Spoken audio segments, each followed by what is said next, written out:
Deixa eu te dizer, há um rio cujas correntes alegra a cidade de Deus. O santuário das moradas do Altíssimo, Deus está no meio dela. Eu vou apontar o dedo para esta igreja, porque quem está me acompanhando aí pela internet, pela câmera central aqui, Marquinhos, pela câmera central aqui, para dizer, sabe o que? Para dizer para você que a tua vida pode estar como um deserto, mas lá nas recâmaras do teu coração ainda deve ter alguma semente, ainda deve ter alguma semente lá. Vai cair a água do Espírito Santo de Deus, vai brotar, receba esta palavra como de Deus para a sua vida, vai florescer o deserto. Não, deixa eu repetir isso aqui pelo amor de Deus. O avivamento acontece quando uma insatisfação e um descontentamento brota no teu coração com o nível de vida espiritual que você está vivendo. Sabe quando você coloca os olhos no espelho, como eu de vez em quando faço, e digo assim, ô Jander, você precisa melhorar, você está frio, você precisa mais de Deus. Quando você conformar com o nível de vida espiritual que você tem, você será exatamente o tipo de crente que você é. No dia que você inconformar e dizer, eu quero mais de Deus, eu quero mais de Deus, Deus vai mandar o mais que Ele tem. Meus irmãos, o que fazia mais José sofrer? Era o quê? Por que era o sonho? Porque sonho gera inimizade, sonho gera ameaças, nós vamos te matar. Sonho gera ciúme, sonho gera perseguição. Com sonho você vai ser vendido. Só que é o seguinte, José, quem fez a promessa foi Deus. Então sofra pelo sonho. Eu tenho certeza que Deus está falando conosco aqui esta noite. Aquilo que vai te trazer alegria no futuro é aquilo que faz você chorar hoje. Então chore hoje. Semeie com lágrimas e te prepare para colher.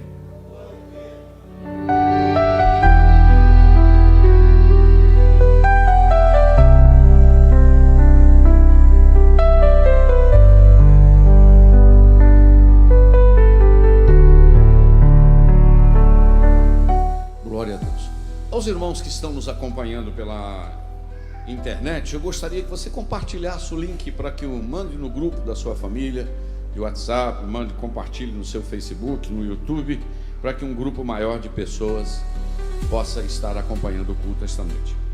Meus irmãos, a gente sempre usa o Salmo de número 126, mas num viés, numa linha de missões, de pregação, aquele que leva a preciosa semente. Mas outro dia eu estava ouvindo um pastor amigo e conversando com ele, o pastor Felipe Sequinel. Hoje ele é na realidade de Florianópolis, mas hoje ele vive em Haverhill, lá nos Estados Unidos, perto de Boston. Ele pregando uma palavra, essa palavra no outro foco, eu falei, Felipe, me dá autorização que eu vou pregar essa palavra nessa mesma linha que você está pregando. Ele falou, pastor, fique em paz. E a gente nunca consegue pregar, mas eu peguei pelo menos a ideia, e eu quero dar o crédito a ele pelo raciocínio, da linha de raciocínio que ele trouxe. Primeiramente, eu gostaria de dizer que este salmo, ele faz parte de um grupo de salmos, que nós chamamos cânticos de quê? Cânticos dos degraus. Esses cânticos dos degraus eram um costume de adorar ao Senhor, eles subindo para Jerusalém, e eles iam cantando esses salmos. A prova é que no 122 o salmista diz, alegrei-me quando me disseram, vamos à casa do Senhor, os nossos pés estão nas tuas portas, ó Jerusalém. Olha para você ver, eles entrando em Jerusalém uma vez por ano, cantando esses salmos de adoração. Era o salmo cântico dos degraus, começando do Salmo 121 até o Salmo de número 134, era considerado o cântico dos degraus. E é interessante que esses 15 salmos, eles tinham uma ideia de adoração e de louvor, e eles expressavam, olha só aqui para você entender, que na realidade os salmos eles são diversificados. Dos 150 salmos, Não são todos de Davi, somente uma parte, como a gente sempre ensina, que são salmos de Davi. Dos 150 salmos, eu vou repetir só a título de lembrar, dos 150 salmos, 73 são de Davi, 12 são de Asaf, 11 são dos filhos de Coré, 2 salmos de Salomão, 1 salmo de Moisés, 1 salmo de Etã, 1 salmo de Remã, e 49 salmos são salmos anônimos, E na realidade, os salmos, ele é como se fosse o inário de cântico. Nós não temos a harpa cristã, a igreja batista tem o cantor cristão, a igreja presbiteriana é salmos e hinos, né? A igreja adventista, eu não sei como é que chama o inário deles, inário, né? E tal. Então, são os hinos, e os salmos eram exatamente os hinos que eles cantavam. Por isso que o livro dos salmos consta no conjunto de livros que nós chamamos de livros de poesia, que é o livro de Jó, Salmos, Provérbios, Eclesiastes e Cantares. São salmos, livro dos salmos dividido no grupo de salmos chamado de poesias, de poesia. E dentre esses salmos, Salmo 120, na minha angústia clamei ao Senhor, 121, eleva os meus olhos para os montes, Salmo 122, alegrei-me quando me disseram, vamos à casa do Senhor, e aí vai. Quando o salmista chega no salmo de número 126, que aqui a epígrafe não dá o crédito a Davi, porque este salmo aqui praticamente ele foi escrito pós-cativeiro, né? O cativeiro, e Davi viveu no ano 1000 a.C., e o cativeiro aconteceu no ano 586, então foi quase 450 anos depois de Davi, ou 500 anos depois de Davi, mas muito bem. Nesse caso, este Salmo 126, ele retrata, ele traz a história de um povo louvando a Deus após voltar do cativeiro. Agora deixa eu falar uma curiosidade com você. A Bíblia ela não foi escrita em ordem cronológica. Quando nós abrimos o livro do Salmo 137, irmão Aloí, o Salmo 137, a nação de Judá, ela está no cativeiro, no Salmo 137. Quando eles dizem, junto aos rios de Babilônia nos assentamos e choramos, lembrando-nos de Sião. Onde a nação está ali do cativeiro? Está na Babilônia. Qual é aquele salmo? O salmo de número 137. Agora, quando a gente vem para o salmo de número 126, é um salmo que foi escrito depois do 137. Prova que a Bíblia não está escrita de forma cronológica. E o salmista, ele vai então dizendo aqui, que quando o Senhor trouxe do cativeiro aqueles que voltaram a Israel, quando diz Sião, está falando das montanhas lá de Jerusalém, inclusive onde está construído o templo. Jerusalém está edificado sobre os montes, chamados montes de Sião, não é? Então, quando ele diz, quando o Senhor trouxe do cativeiro os que voltaram a Sião, depois dos 70 anos do cativeiro, o que eles dizem? Nós estávamos como aquelas pessoas que estávamos sonhando. Olha para cá, sabe quando você faz assim? Belisca em mim aqui para ver se é verdade o que está acontecendo comigo. E eles estão assim dizendo, mas será que a gente está de volta em casa? Depois de 70 anos, será que somos nós mesmos? Porque no Salmo 137 os países vizinhos diziam, acaba com eles, destrói eles, arrasa-os. Os filhos de Edom diziam, destrói eles por uma vez. Mas Deus, o Deus de aliança, o Deus que tinha dado aquela terra para eles, aleluia, havia dito, aleluia, eu sinto Deus aqui, eu sinto graça aqui, havia dito através do profeta Jeremias, no livro capítulo de número 29, versículo de número 13, olha o que o Deus, versículo de número 12, melhor dizendo, o profeta Isaías, a Loíra ainda é o 11, não? Já havia escrito, mandado uma carta para eles lá na Babilônia, dito, bem sei eu os pensamentos que eu tenho a respeito de vocês. Eu não desisti de vocês, eu tenho pensamentos a respeito de vocês, isto é, vocês estão no cativeiro, mas eu vou trazer vocês de volta para cá, e vou dar o fim que vocês esperam, aleluia, Anos depois, aleluia, tem uma nação cantando um hino lá em Jerusalém, dizendo: quando o Senhor trouxe do cativeiro os que se voltaram de Sião, nós estávamos como os que sonham. Versículo de número 2, olha o que eles estão dizendo: então a nossa boca se encheu de riso. O que é encher a boca de riso, irmãos? É o que? É sorrir. Dá um sorriso com esses dentes gospel que você tem aí, dá. Amém? Aleluia. A nossa boca se encheu de riso. Olha mais o que? A nossa língua se encheu de cânticos. Por quê? Porque o Senhor trouxe a gente do cativeiro, a gente voltou para cá. Então a gente está fazendo duas coisas: a gente está sorrindo e a gente está cantando. Opa, duas formas de adorar a Deus como gratidão: sorrir e cantar.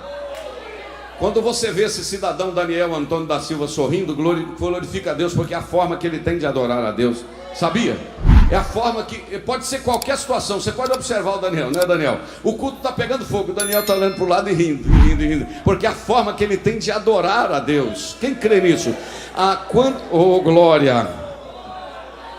Cada um tem uma assinatura particular, porque um dia, não sei se foi o Anderson, foi o Alexandre que disse aqui, parece que foi o Anderson, disse que a adoração, ou o pastor Alexandre, que a adoração é igual impressão digital, cada um tem um jeito de adorar. Tem gente que adora levantando só a mãozinha, tem gente que adora enxugando só uma lagriminha, tem gente que adora sorrindo, tem gente que adora levantando as duas mãos, mas o importante é adorar, a forma não importa, você tem que adorar. Então está dizendo, então a nossa boca se encheu de riso, a nossa língua de cântico. E agora ele faz um comentário, o salmista, dizendo: as nações vizinhas, sabe quando você recebe uma bênção e os vizinhos ficam olhando? Não, prepara aí. As nações do norte, as nações do sul, as nações vizinhas, diziam o seguinte: olha, esse povo voltar aí é um milagre, viu? Realmente grandes coisas fez o Senhor para eles. Deixa esse versículo ainda, Luí. Olha aqui para minha mão. Eles diziam assim, ó: grandes coisas fez o Senhor por eles, viu? Sabe quando o vizinho tem que reconhecer que Deus te abençoou? Não. Opa, sabe quando o vizinho tem que reconhecer que Deus te abençoou? Aleluia. Você pode adorar a Deus? Oh, glória, eu sinto Deus aqui.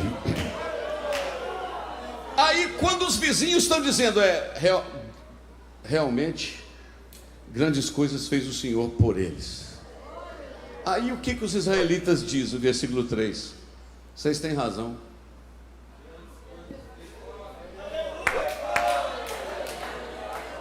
Vocês têm razão, grandes coisas fez o Senhor por nós e por isso nós estamos alegres. Grandes coisas fez o Senhor. Vamos lá, 1, 2, 3. Grandes coisas fez o Senhor por nós e por isso estamos alegres. Aí ele vai para o versículo de número 4. E aí, veja bem que eu estou levando você para a gente pensar, porque daqui a pouco nós vamos mudar totalmente a análise do texto. Aí, o que ele diz? Agora ele faz uma oração dizendo: Senhor, faz-nos regressar outra vez do cativeiro como as correntes do sul. Mas espera aí, eles já regressaram, eles já estão na terra de novo. Por que ele está pedindo faz-nos regressar outra vez como as correntes do sul? Você sabe por quê? Porque eles estavam em fase de recuperação. Eles haviam chegado, mas tinha muita coisa que precisava ser colocada em ordem. Ainda tinha muita coisa para Deus completar na vida deles. Aí eles dizem: faz-nos regressar como as correntes do sul ou as correntes do Negev. Uma outra tradução fala Negev, que é o deserto do Negev. Por que como as correntes do Negev? Porque o deserto do Negev, do sul, em determinada época do ano, ele virava deserto, ele secava. Só que quando ele secava, tinha só areia. Olha para cá. Debaixo daquela areia ficavam sementes e ficavam ramos da plantação anterior. E aí quando começava a chover, as águas começavam a invadir o deserto. Eram pequenos ribeiros chamados de vadis, do hebraico. Aleluia. Eu amo quando eu falo uma frase em hebraico ou em grego, Porque depois os críticos vão lá na internet dizendo: devia pregar em português, só fala negócio de grego aí. Outro dia eu respondi, eu falei: rapaz, eu falei 2 palavras só em grego e o resto foi tudo em português, e você criticou exatamente a palavra do grego, né? E tal. Como as correntes do Negev eram pequenos riachos, chamados de vadis do hebraico. Aí quando aquilo começava a chover, aquilo ia enchendo aqueles riachozinhos, ia molhando o deserto. Não, prepara para você dar glória. E à medida que ia molhando o deserto, aqueles ramos e aquelas sementes que estavam no fundo começava a brotar e o deserto ficava verdinho. Deixa eu te dizer, há um rio cujas correntes alegra a cidade de Deus. O santuário das moradas do Altíssimo, Deus está no meio dela. Eu vou apontar o dedo para esta igreja, porque quem está me acompanhando aí pela internet, pela câmera central aqui, Marquinhos, pela câmera central aqui, para dizer, sabe o que? Para dizer para você que a tua vida pode estar como um deserto, mas lá nas recâmaras do teu coração ainda deve ter alguma semente, ainda deve ter alguma semente lá. Vai cair a água do Espírito Santo de Deus, vai brotar, receba esta palavra como de Deus para a sua vida, vai florescer o deserto.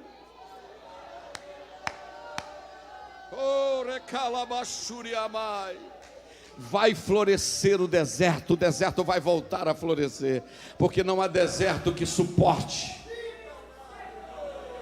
Deixa eu pedir para levantar a mão aqui, começando pelas irmãs do ciclo de oração, passando aqui a lateral, lá atrás na galeria, passando lá em cima, pelos irmãos vindo aqui pela minha direita. Eu duvido se tem um crente aqui que ainda não passou pelo deserto.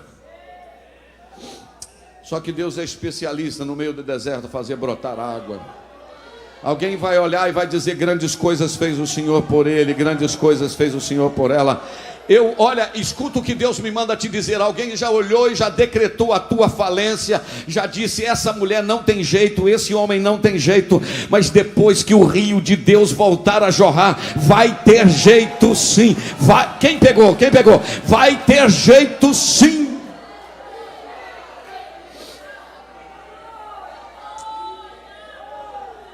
Pode adorar por uns 30 segundos, adore.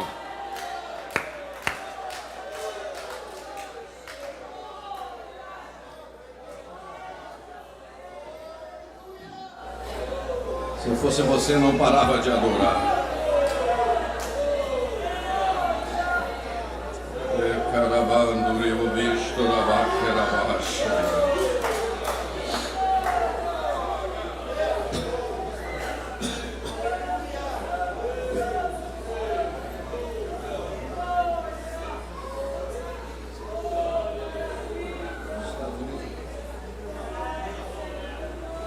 Pastor Alexandre, tem gente dizendo que tem gente dando glória nos Estados Unidos e dando glória no Japão.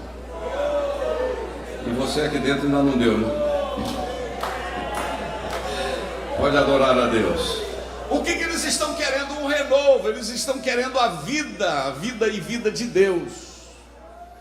A nossa escola dominical está tratando, irmãos, de avivamento.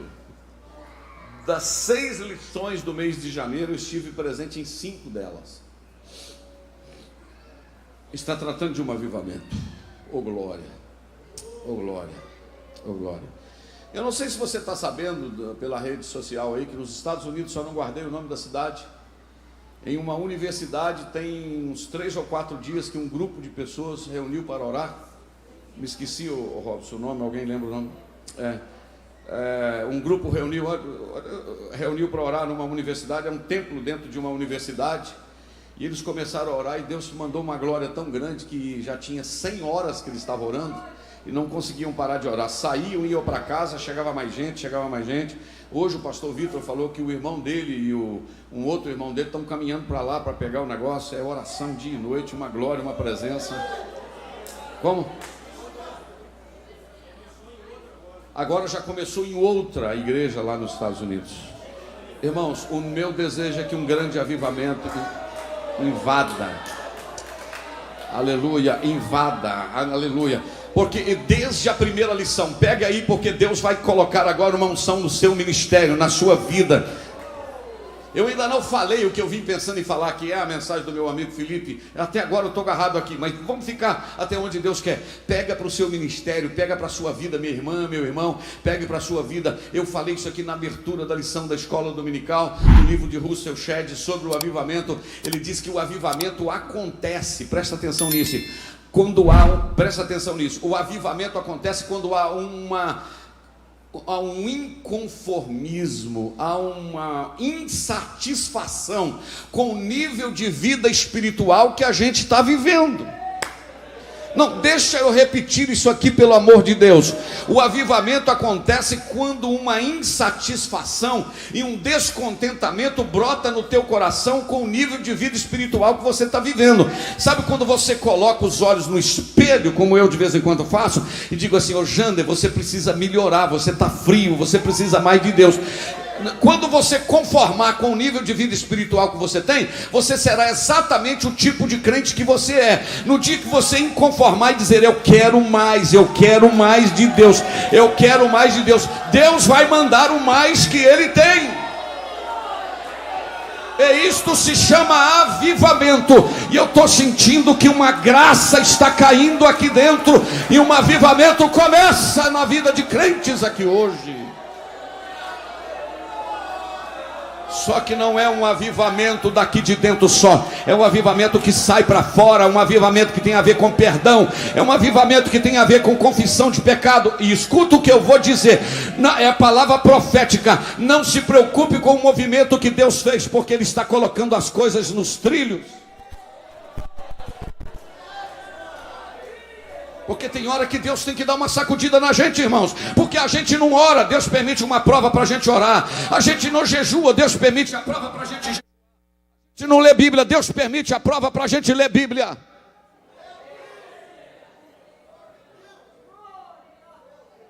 O avivamento acontece quando um descontentamento e uma insatisfação. Tá certo? Entenderam o que eu disse? Agora, o Russell Shedd continua dizendo que o avivamento é quando a vida de Deus é injetada em nós. Não, irmãos, deixa eu falar isso de novo. Vida de Deus é injetada em nós. Eu estou com testemunho e vou publicar, porque foi gravado e não tem problema publicar. O pastor contou diante de Deus e diante de nós lá, não tem problema publicar. Uma irmã, esposa do pastor, terminou o culto numa determinada igreja no interior de Cuba, bem longe da capital. Quando ela terminou, apareceu um homem lá do governo, da autoridade, queria fechar a igreja e apontou o dedo para ela e disse: olha, Deus não existe, esse Cristo de vocês não existe, e eu venho aqui dizer que essa igreja vai fechar porque eu sou pior do que Saulo de Tarso. Sabe o que ela falou? Você pode ser pior do que Saulo de Tarso, só que tem um detalhe: ele ficou cego. E do jeito que ele ficou cego, tu ficarás. Esse homem vive hoje em Cuba totalmente cego. Dias depois começou a cair um pus nos olhos dele aqui, começou a cair um pus, nunca mais enxergou. Irmãos, uma igreja cheia do Espírito Santo de Deus, um crente cheio do Espírito Santo de Deus, ninguém segura ele. Deus é o seu defensor, não é pelo mérito, mas é pelo que tem dentro dele. Aprenda a respeitar quem tem Deus na vida. Quem tem Deus na vida é respeitado. Eu vou repetir: quem tem Deus na vida é respeitado. O recado de show. Não, vai dando glória, irmãos.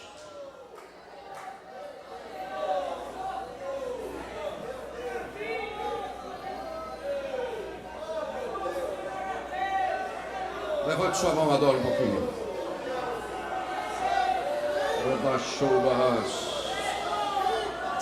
Cadê os crentes? Eu quero ouvir os crentes batizados com o Espírito Santo falando em línguas espirituais. E quem ainda não é batizado com o Espírito Santo, eu profetizo que você vai receber batismo com o Espírito Santo esta noite. Se você quiser levantar sua mão, se você quiser levantar as duas, uma, ficar de pé, não sei, mas eu quero que você adore. Há uma presença.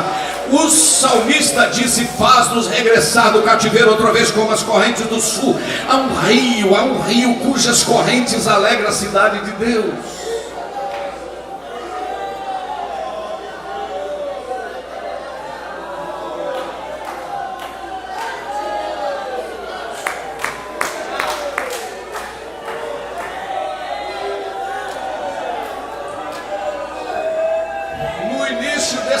século 1904, 3, 4, 5, 1905, um grande avivamento varreu a costa dos Estados Unidos, na Califórnia.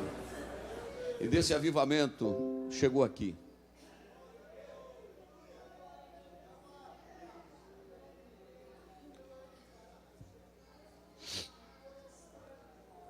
Não está na minha anotação, porque nem anotação eu estou mais. Alguém lembra? Eu não sei se o Aloir colocaria para mim uma tocha, um bastão daquela tocha da Olimpíada, Aloir. Você conseguiria rapidamente? Você sabe que na época das Olimpíadas, que são aqueles jogos que acontecem há 4 anos, correto? 4 anos, Olimpíadas? 4 em 4 anos. Você sabe que eles acendem uma tocha. Eu não sei se acende no país que foi a última Copa, a última Olimpíada. Eu não sei onde que acende. E esta Olimpíada essa tocha, esse bastão com essa tocha, ela tem que rodar todos os continentes, sim ou não? Ela tem que rodar todos os continentes. E ela vai passando por continentes e vai passando por países. Eu lembro quando passou aqui no Brasil, na época das Olimpíadas, e cada um carrega um pouco, não é verdade? E essa tocha, ela roda pelos continentes. Olha lá, aquela lá foi de Tóquio. Ela rodou o mundo sem apagar. Passava de mão em mão. Aleluia. E eu não sei qual ano que foi que eles prepararam de uma forma tão grande que alguém mergulhou com a tocha e ela não apagou. Deixa eu te falar um negócio aqui. Aleluia. O Espírito Santo acendeu uma tocha e colocou na mão da igreja. E está na sua mão manter a tocha acesa, meu filho. Lá dentro da tua casa, acenda uma tocha lá. Não é o pastor Jânio que vai lá dentro da sua casa acender tocha, não. Eu estou acendendo aqui, te ajudando aqui. É lá na sua casa que tu vai experimentar Deus. Meu Jesus, eu estou sentindo isso aqui, irmãos.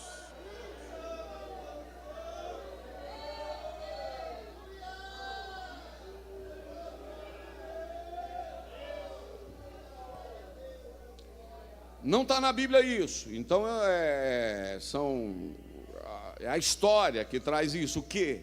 Não sei se você lembra que na época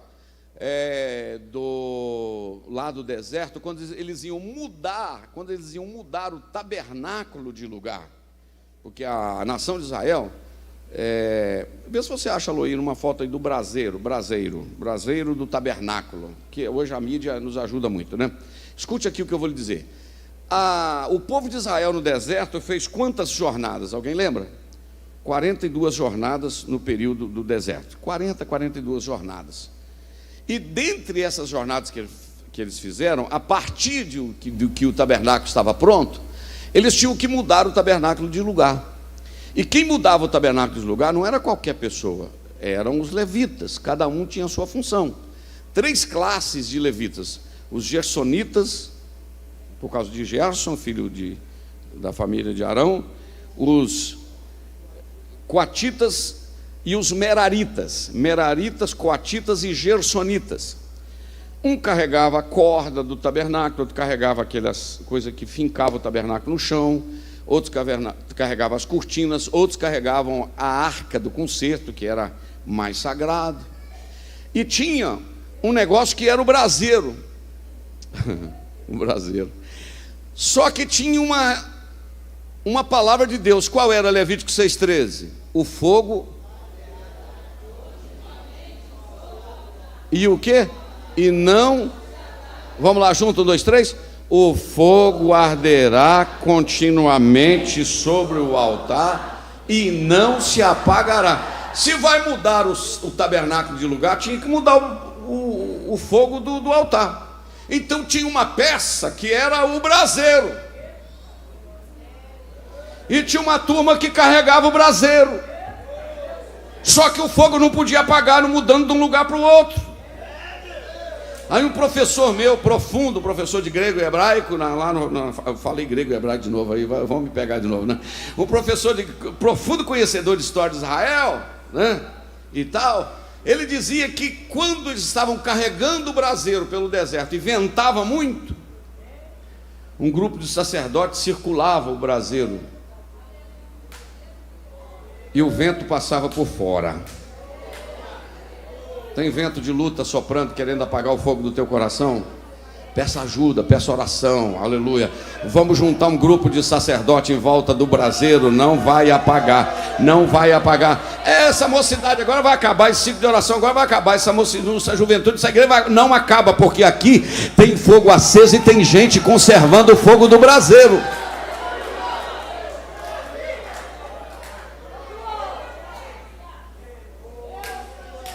Mas eu já estou caminhando, preciso caminhar para terminar, o nosso tempo passa tão rápido. Mas deixa eu te dizer algo aqui. Então eles clamam, faz outra vez, traz outra vez, dá vida outra vez, como as correntes do Negueve ou como as correntes do sul. Agora, quando ele pula para o versículo de número 5 e para o versículo de número 6, para nós concluirmos com mais 10 minutos, quando ele caminha para o versículo 5 e o versículo 6, ele não fala mais de cativeiro. Olha para você ver, não fala mais de rio, corrente do Negueve. Ele parece que ele muda de assunto e começa a falar de um tal de semeador. E o que ele diz? Os que semeiam em lágrimas cegarão com? É interessante, irmãos, porque aqui há um paradoxo. Aqui o texto apresenta um conflito de ideia. Ele fala de lágrimas para ter alegria. Concorda comigo? Ele está falando, semeia em lágrima para ter alegria. Isso é um paradoxo. Isso quer dizer que pode haver uma dor e sofrimento no processo da semeadura. Mas esta dor e sofrimento no processo da semeadura é o que vai trazer o resultado da sua alegria e do gozo. Não, aí é profundo. Aí, desculpa, semear com lágrima para colher com alegria. Interessante que, para dar vida a esse negócio de semear e ter alegria, o versículo 6 traz para a gente alguns verbos que dá vida ao semeador para semear com lágrima e colher com alegria. Quais são os verbos? Aquele que leva, o verbo levar. Verbo andar, verbo chorar, verbo voltar, verbo trazer. Não, vou repetir. Alguns verbos dão vida e movimento ao texto. Levar a semente chorando para trazer com alegria. Então eu tenho o verbo levar, eu tenho o verbo andar, eu tenho o verbo chorar, eu tenho o verbo voltar. E o verbo trazer. Agora olha para cá. Todo mundo sabe, até não crentes, até ateu, sabe que a lei da semeadura é uma lei muito fiel. E eu gosto muito da frase que eu já ouvi há anos atrás, que a semeadura é opcional, você semeia o que você quiser, agora a colheita é obrigatória. A semeadura é opcional, você semeia o que você quiser, agora a colheita não é, a colheita é obrigatória, porque você vai colher o que você plantou. Agora existe uma outra frase que eu gostei também, diz que quem sabe o que semeia não tem medo do que vai colher. Aleluia, vou repetir. Quem sabe o que semeia não tem medo do que vai colher. Tem gente, irmão, que não presta atenção e não pega nada, viaja no culto, mas tem gente que pega. E eu prego por causa daqueles que pegam. Então, veja bem, essa lei da semeadura. Então, o Felipe, no comentário dele, eu gostei do negócio que ele falou, que às vezes a gente tem que sacrificar o presente, sabe para quê? Para colher no futuro. Você não pode sacrificar o futuro por um momento. É aquilo que a gente aprendeu há muitos anos atrás aqui com o pastor Tênis. Ele disse o seguinte: tem gente que vive de momento, mas não vive de propósito. Então, você tem que tomar tempo semeando para não sacrificar o futuro. Sacrifique agora para colher no futuro. Eu fico vendo um estudante, né? Eu fico vendo meus meninos quando estudavam, né? E agora eu fico vendo lá, né? Quantos anos fica na faculdade, vai lá de dia, de noite, humilhação e não sei o quê, mora em república, quem não tem uma condição, uma coisa, divide o lanche com o outro, vive de milagre e tem que ligar para o pai.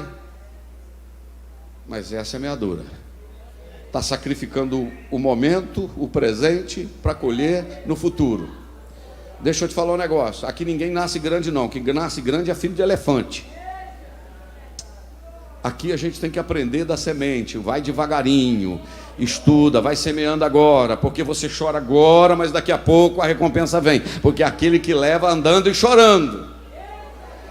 Mas aí, queridos, essa lei da semeadura é sofrer hoje para colher com alegria amanhã. É isso que está dizendo aqui. Aquele que leva a preciosa semente andando e chorando. Sofrer hoje para colher amanhã.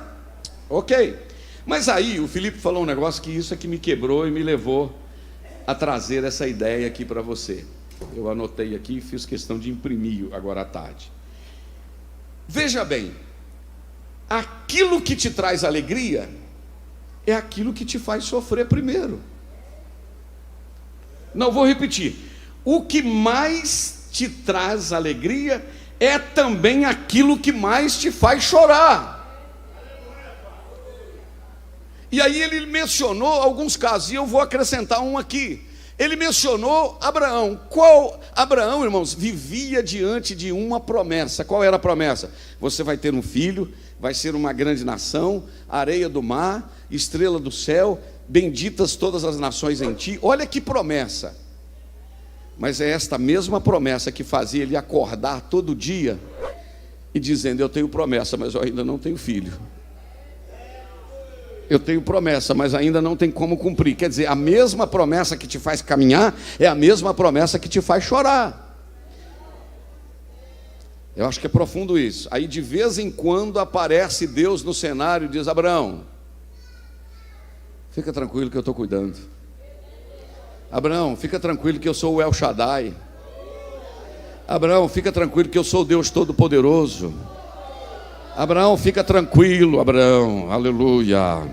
Você não precisa pegar nada desses reis aí, não, Abraão, para eles não dizer que foi você que enriqueceu através deles. Não, eu é que te fiz uma promessa. Então a promessa que te faz chorar é a promessa que vai te trazer alegria lá na frente. Quem está entendendo até agora? O caso de José, qual era a grande promessa? Quando você pensa em José do Egito, você pensa em quê? Em sonho? Não. O que é que José tinha? Ele era a Bíblia diz, lá vem o sonhador, os irmãos disseram, né? Então, José caminhava focando em quê? Em um sonho. Mas, irmãos, o que fazia mais José sofrer? Era o quê? Por que era o sonho? Porque sonho gera inimizade, sonho gera ameaças, nós vamos te matar, sonho gera ciúme, sonho gera perseguição, com sonho você vai ser vendido. Só que é o seguinte, José, quem fez a promessa foi Deus, então sofra pelo sonho. Eu tenho certeza que Deus está falando conosco aqui esta noite. Aquilo que vai te trazer alegria no futuro é aquilo que faz você chorar hoje. Então chore hoje. Semeie com lágrimas e te prepare para colher. Mas vamos caminhar mais um pouquinho. Você quer ver o caso de Moisés? Qual era o grande sonho de Moisés, irmãos? Levar o povo e entrar com ele na terra prometida. Mas no caminho, não perca aqui comigo não, porque minha cabeça embola se você não ficar displicente. Olha para cá. Da chamada até entrar na terra prometida tinha um deserto no meio. Qual era o sonho? Qual era o alvo de Moisés? Levar o povo na terra prometida. Só que este mesma terra prometida é o que faz você chorar, porque tem um mar vermelho na frente, porque não tem água no deserto, porque não tem comida para o povo. Só que à medida que você vai vivenciando o sonho, Deus vai te dando forças, Deus vai abrindo o mar, Deus vai mandando comida, Deus vai abrindo pedra, Deus vai protegendo. Quem está pegando isso aqui, quem está alimentando disso aqui, o que te faz chorar é o que vai fazer você trazer alegria.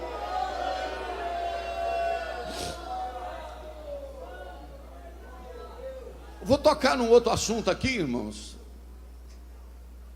Vou tocar num outro assunto aqui. O que é mais precioso para a gente? A família. Todo mundo aqui tem família. Seja pequena ou seja não, mas tem família. Tem filho, tem neto, tem esposo, esposa. De alguma forma você tem família. Todos que estamos aqui, todos nós que estamos aqui temos família. Tem um negócio melhor do que família, irmão? Não tem. Os melhores momentos vividos por um ser humano não são no centro de Nova York, sozinho na Times Square, nem dentro de um navio vendo o entardecer do sol, sozinho. Os melhores momentos às vezes são vividos dentro de casa, com brincadeiras, em comer uma sopa de macarrão, de pijama, e um chinelo havaiana, comendo uma pipoca com os filhos, botando um neto no pescoço. Outro dia a Helena está ali, né, com a Deise, né, que é a minha netinha. Estou tão feliz, ela vai virar pentecostal aqui com essa gritaria, né, Deise? É bom ela acostumar, né? As meninas da Fernanda vieram dormir ali em casa e falaram: vovô, vamos brincar de casinha. E eu fui para o quarto, botei um lençol em cima e fiquei lá debaixo, no travesseiro, contando para ela a história de Jonas, a história de Zaqueu, a história não sei de quem, e o olhinho brilhava, e ela dizia: conta mais, vovô, conta mais. Qual que é melhor, você estar num restaurante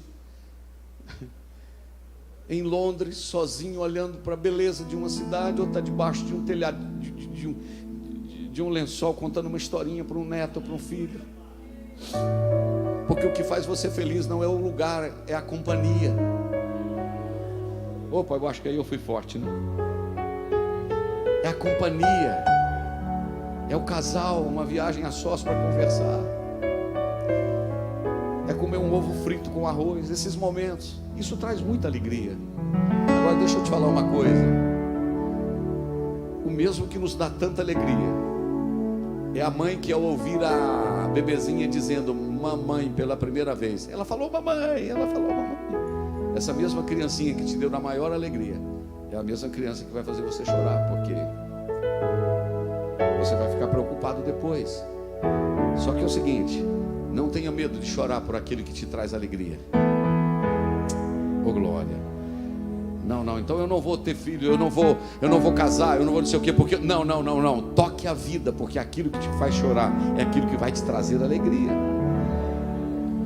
Porque aquilo que traz alegria também tem lágrima. Eu vou falar para mim, falando para mim, depois de Deus, depois da minha família, a coisa que eu mais gosto é pregar, é pastorear, é fazer a obra de Deus. Só que isso que me dá prazer é isso também que me faz chorar. Preocupado com um, preocupado com o outro, uma dor de um, uma dor do outro. Chegar aqui, orar, preparar a mensagem. É isso, Deus, que o Senhor quer. Só que aqueles que estão semeando em lágrimas, eles vão ter prazer de receber os montes.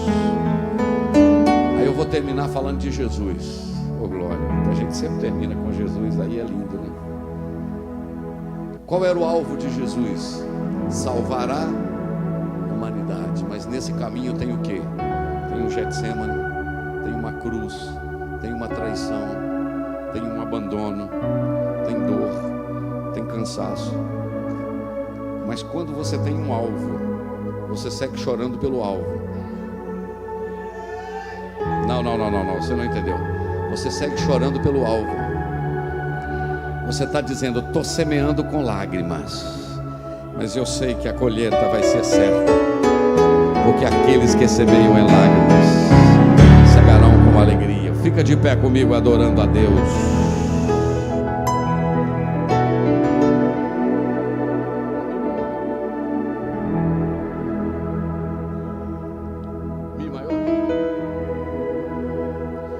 Nunca houve noite que pudesse impedir o nascer do sol, na esperança, canta comigo, e não há problema que possa impedir a mão de Jesus na minha vida. Vai de novo. Nunca houve noite que pudesse impedir o nascer do sol, na esperança, e não há problemas que possam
Senhor, a esses, nós estamos dizendo grandes coisas.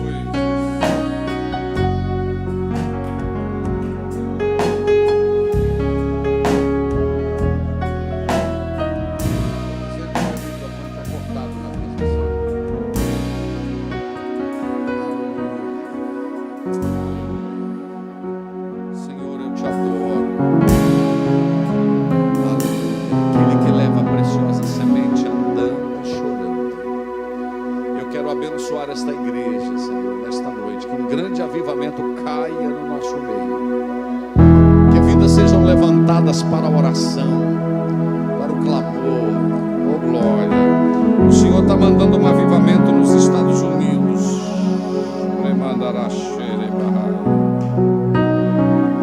Mas o Senhor pode mandar na Santos Dumont 197, que nós estamos aqui dispostos a querer o Senhor. Vida do Senhor em nós, isto é avivamento. Glória a Deus, glória a Deus. Eu abençoo a tua igreja no nome de Jesus. Amém. Pode se sentar, pode se sentar. Você acabou de ouvir a transmissão do culto direto da Primeira Igreja Evangélica Assembleia de Deus de Ipanema, Minas Gerais.